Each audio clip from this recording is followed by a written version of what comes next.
Orange Sky Audio presents The Spies in Love Collection, Books 1 through 2, by Pamela Mingle, narrated for you by Janine Haynes.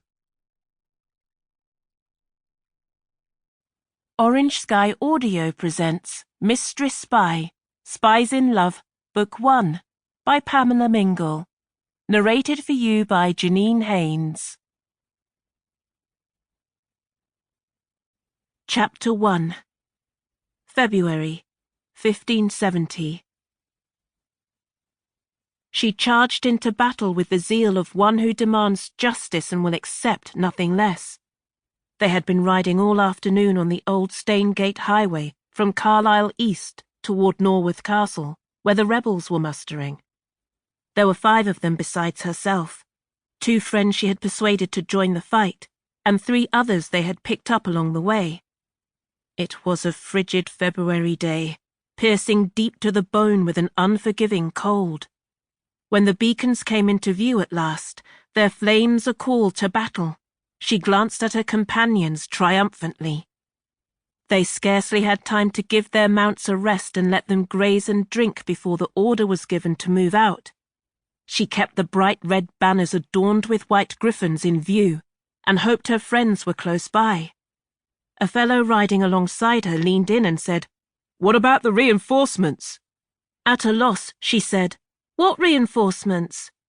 He glanced around as though fearful of being overheard. No chance of that in the din of hundreds of men mustering for battle.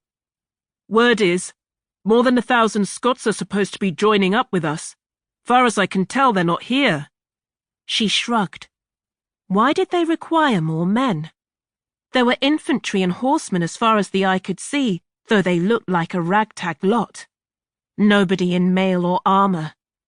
She rode on, keeping her eyes on the banners ahead, from time to time searching the crowd for her friends, but to no avail.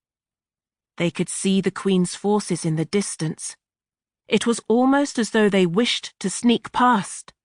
No judge of the difference between brilliant or foolhardy military strategies, she accepted chasing after an enemy who clearly did not wish to engage as part of a plan. Lord Dacre was their commander, and in her vengeful fervour, she would follow him anywhere.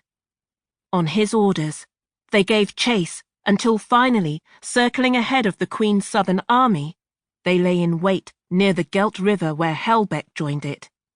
In mere moments, her belief that justice would triumph shattered.